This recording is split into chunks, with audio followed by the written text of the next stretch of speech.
Hello everyone, Moriarty here, partnering up with Enzo once again to bring you another edition of Bandit Gang's Lore Blast, a quick dive into some of the figures from the cards in Gwent. On this episode of Lore Blast, I want to take you with me in exploring some of the lore of one of our evolving cards, Jacques De Aldersberg.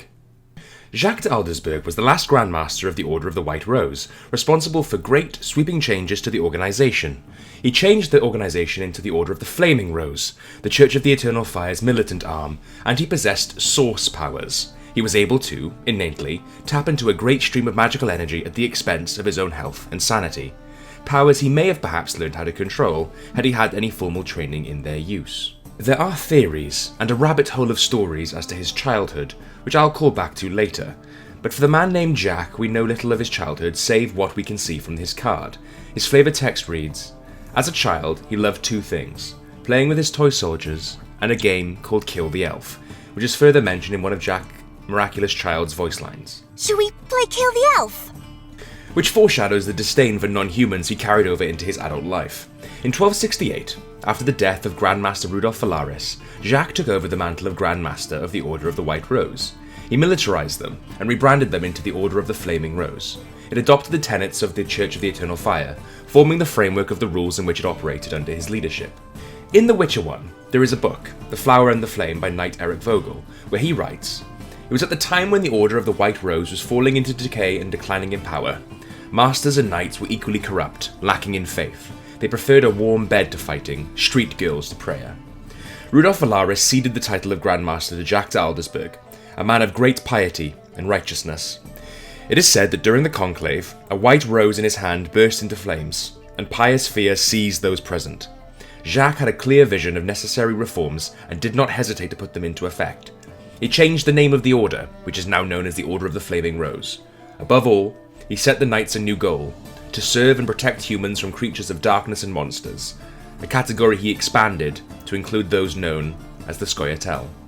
In The Witcher 1, we can also acquire a book from Thaler after we've plied him with enough beer. Ah, mean they've not forgotten me. That's nice. The book is titled Shadow People, or the Story of His Majesty's Secret Service, and in it says the following. The Chief of Redanian Intelligence supported the newly formed Order of the Flaming Rose, but disagreed with the concept of establishing its main commandery within Redanian territory. Dijkstra is reported to have said, "It's good to have fanatics and sorceress scarers on one side, but it's even better when they live beyond one's borders." Dijkstra supported the Order as a means to destabilize sorceress influence in the Northern Kingdoms. It also states, fundamentalists always cause trouble, so it's best to transfer this trouble to somebody else, like the Temerians for instance. And if we need fanatics, if we need to unleash them against the sorceresses or Nilfgaard, we'll just whistle. They will not be far, just beyond the border. With the Order of the Flaming Rose established, and the support of the Redanian Secret Service, Jacques weaponized his charisma and the weight of his order to push subjugation and persecution at elves, dwarves, and other non-humans. He made an enemy of the Scoia'tael, and adopted a particularly brutal policy of violence against them. For the sake of humankind, all non-humans must die. He also, at Dijkstra's direction perhaps, launched a secret war of sorts against the Lodge of Sorceresses, hoping to acquire as much power as possible to solidify the influence of his order. In 1270, when King Foltest left Vizima for a while, Jacques took the opportunity to stir up chaos and uncertainty, fostering further negative non-human sentiment. He supported the Salamander in secret, and tasked them with acquiring the Witcher secrets from Kaer Morhen, the attack which caused the disrepair of the fortress that we see in The Witcher 3, and is also at the start of The Witcher 1. He tasked the Professor, and Azar Javed, with creating mutants to serve in his cause. My knights, I need to be like witches, strong and immune. When Foltest returned, the unrest in the city led to a Scoia'tael attempt on his life, which was thwarted by Jacques. He attempted to leverage this to seize control of the city and take command of its troops, but Foltest refused. Jacques released the Greater Brothers into the city, making it clear he would not stop. Foltest tasked Geralt with dealing with the Grandmaster.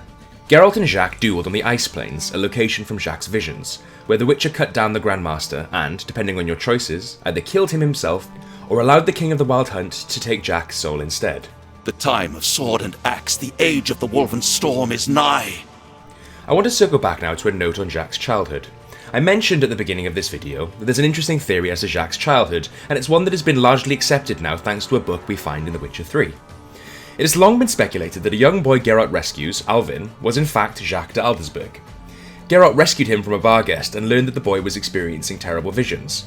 Many of their story beats align, and when comparing the dialogue with Alvin to the dialogue at the end of the game, we can see the patterns. For example, Alvin asks, I want them to like me. I don't want them to die. What should I do? if Geralt tells him, your visions are a gift, not a curse. It is up to you to use them for good. The epilogue appears as follows. Only a grand plan pursued without hesitation could save humanity from what I saw in my visions. You trust your daydreams that much? I never asked for these visions, this gift. But you chose how to use it. Many times you insisted special gifts should be used for just causes. I chose the most just of causes, saving millions of lives. And pursued it by ending hundreds of others. How many more do you aim to condemn? You have no notion of the approaching cataclysm. The spirits of those who perished wander here. Tell them they have no right to survive. There are other conversations that occur in the epilogue between Geralt and Jacques that change based on what Geralt has said to Alvin, which seems to confirm that connection. However, for some people, that wasn't enough as the timeline ends up a little bit fudged if you assume they're the same person. And though we know messing with the time stream isn't unheard of in the Witcher lore, or by people with specific gifts, it would arguably be a stretch. However, we have this confirmed by the quest Message from Old Friends in The Witcher 3, where a note left for Geralt delves into Jacques' visions and his hopes for the future, before signing it off, A. That's all I have time for today, but I hope you've enjoyed the whistle-stop tour of some of the lore around Jacques De Aldersberg. I'm afraid given the very busy life of being a school teacher, I can't promise these every week anymore, but I am shooting for fortnightly where I can. Keep your eye on the Bandit Gang socials to stay in the loop, however. Thanks for tuning in. Please leave your comments down below with any suggestions for future videos. And though I know I've missed plenty of details here in this story, I'm trying to keep the video length down. So are there any notes or story beats around Jacques De Aldersberg that you like that I haven't mentioned in this whistle-stop tour? Please comment them below for any other viewers to read afterwards. I've been Moriarty, and I will see you next time. And we're doing another giveaway for a subscription to the Bandit Gang YouTube channel, and the winner is... Oh, exciting! Woo! The winner is... It's you! Woohoo! You just activate that subscription down below. Congrats!